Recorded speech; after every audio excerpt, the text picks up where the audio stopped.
nimekuja mwenyewe hapa. Mna uhuru. Sina polisi, niko mimi na watumishi hapa. Uweni na uhuru kabisa. Tuzungumze kwa ufupi. Watu 10. Tukimaliza tuwafunga mkutano, watu wafungue maduka. Jamhuri ya Muungano wa Tanzania. Mwenyekiti ndio watu wako wenye mwake. Jamani, kwa kupumua pamefika. Niwakaribishe sasa. Karibu kwa biashara hapa Makambako, najishughulisha na uzaji wa mitumba. Jambo lilotokea kwa kweli limetuathiri sote. Hata tulipokuwa tukipiga simu nyumbani, maana ile tutoka mbali hapa tunakuja kutafuta. Wanasema Makambako inawezekanaje kuwa na jambo kama hilo? Inashangaza. Wazee wengine walipita kwa miaka mingi wasema Njombe ina watu wa amani sana. Hata ukimkosea anasema namwachia Mungu. Leo inawezekanaje? Sasa tusipuuze haya yanayotokea. Kwa sababu mitandaoni watu waliongea na watu wakapuuza wakasema hakuna mtu anayeweza kukichafua Tanzania. Tanzania ni salama. Sasa tujiulize, imewezekanaje kuchafuka? Imewezekanaje? Leo Tanzania iko hadi kimataifa. Watu wanafuatilia nini kinaendelea. Lazima tujiulize chanzo cha tatizo ni nini. Tukishajiuliza chanzo cha tatizo, tuanze kutibu tatizo. Huwezi ukatibu malaria hujajua kama unaumwa malaria. Lazima utafute chanzo cha tatizo. Jambo la pili, sisi wengi wetu Tanzania ni vijana kama mimi hapa ndio tunachifikia. Tunahitaji kuiona Tanzania yenye amani, yenye haki. Huwezi ukazungumza amani bila kuzungumza haki. Leo ndugu zetu Dar es Salaam wamekufa, lakini msingi mkubwa kufuatilia ni madai ya haki. Tutaendelea kuidai haki. Jambo la tatu, ninazungumza miguu inagongana japo mnaniona nimesimama. Kwa sababu tunajua Tanzania leo, once you speak you will be in a situation ambayo unakimbilia kifo. Yaani unapozungumza unakimbilia kifo. Mungu wa mbinguni huko, nikifa damu yangu iende kwa mtu fulani.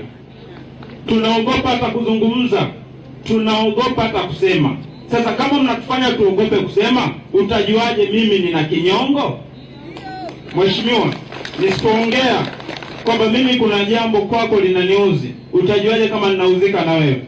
Nitakachokifanya ni action. Na action nitakayoifanya ima ni kukuharibia wewe au watu wako wa karibu. Ndio maana kwenye hili wametafutwa watu wa CCM, kwa sababu hao ndio watu ambao wapo kwenye mamlaka na hawataki kushinikiza maboresho yatokee. Unafikiri nini kitatokea? Binafsi mimi nina ndugu yangu yupo mahali pakubwa kwenye CCM. Kakimbia nyumba kwa sababu maeneo yalipochafukwa ndio walikuwa ni walengo wanaotafutwa. Kwa watu wengine wanaoumizwa ni ndugu zetu kabisa, ndio wanaotafutwa vile vile. Sasa tunawaomba vyombo vya mamlaka. Najua hizi ni jitihada na njia za kutafuta kujenga.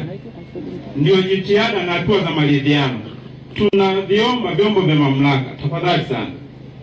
Tafadhali sana, muangalie namna ya kuboresha pale ambapo mnaona kuna tatizo.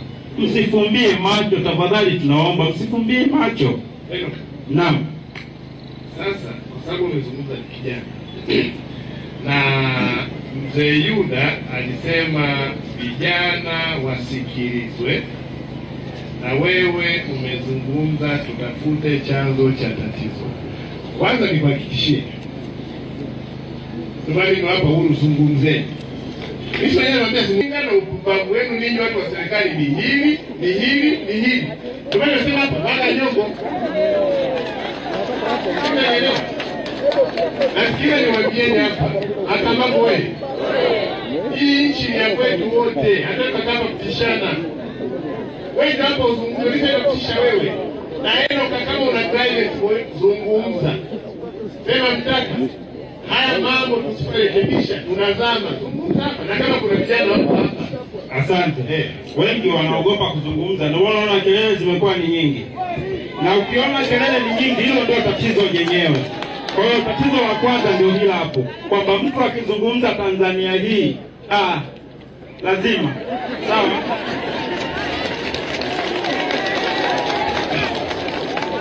Nyingine, sisi vijana tunahitaji kuandaliwa mazingira ambayo kijana anapochukia, anapojitafuta, basi apewe nafasi ya kuendelea kujitafuta.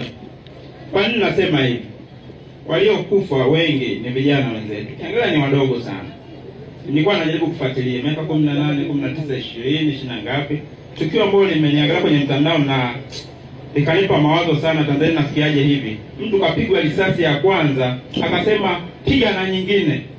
Akapigwa ya pili, akasema ongeza nyingine. Akapigwa ya tatu, akaanguka. Ni ujasiri wa namna gani huo? Ni ujasiri wa namna gani huo? Kwa hiyo viongozi mnatutengenezea sio uoga tena, bali ujasiri. Utaniua leo, utaniondoa, aliyeko nyuma yangu atavaa ujasiri wangu. Na baadaye kutatokea kitu gani? Sasa kuna watu ambao ni viongozi, na ukiwa na mamlaka unaweza kuamrisha jambo fulani, kwambia weka matani, weka huko, sawa. Lakini nyuma watu wanatazama na kuona. Wakati wa mkoloni alitumia vitu vizito sana kuwadhibiti watu, lakini ikafika hatua mkoloni akasema inatosha, hawa watu inabidi tuwatawale kwa namna nyingine, sio kwa mabavu tunayoyatumia. Leo tunasema Tanzania ya amani, Tanzania ya haki, Tanzania ya uhuru. Kwa nini niogope kuongea kwenye nchi yangu? Na sijatukana. Sijui kama nimezungumza neno la kutukana. Sijui kama nimezungumza neno la kufedhesha. Lakini kuna watu napozungumza hivi wanakereketa. Huyu dogo ni nani? Who is this guy? Kwa nini nazungumza mambo kama haya? Ninaongea, nimeshasema, miguu yangu inatetemeka. Sijui kesho yangu na mkaji. Japo wanasema ongea. Wewe unaongea kwa sababu unakuwa ofisini kule. Baadaye ukishasikia Enoki ametekwa utaanza free Enoki. Baada ya mwezi mmoja tumeshasahau hizo habari. Mungu wangu tusaidie. Sasa nilitaka kusema pointi moja. Ninyi ni viongozi na mnatokana na Chama cha Mapinduzi. Kile chama ni chama cha ukombozi, chama cha uhuru. Ni chama kilichotokana na TANU. Waasisi wake walikuwa na malengo ya kujenga nchi imara. Kile chama sio chama cha dhambi. Ni chama chenye sifa na ubora wa utu na heshima ya Mtanzania.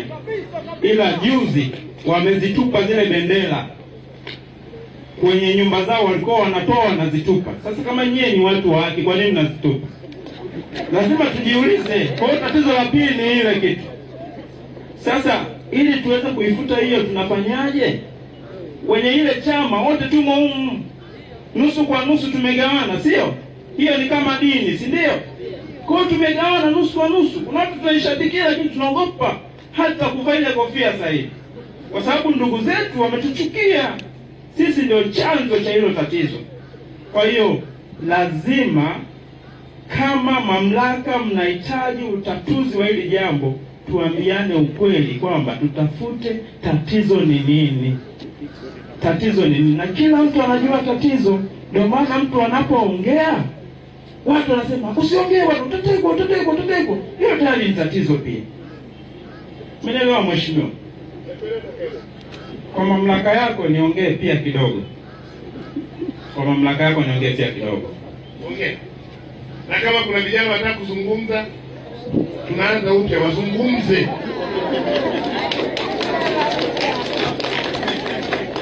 Nataka niseme kwamba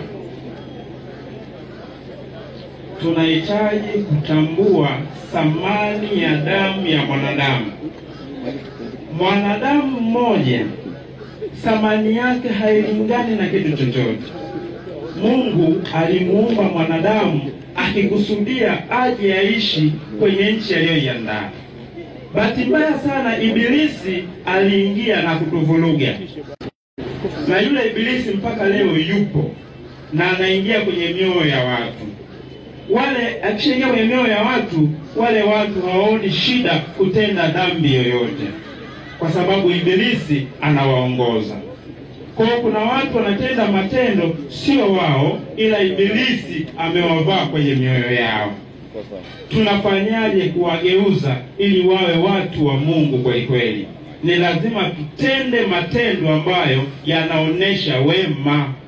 kwa sababu matendo yenye manukato huwavutia watu kuitafuta iliyo haki. Hakuna haja ya kufanya kwa maguvu. Wewe fanya kwa haki tu na watu watakufuata. Naomba niishie hapo kwa sababu ya kuzungumza ni mengi. Mungu wa mbinguni atusaidie Tanzania. Amen.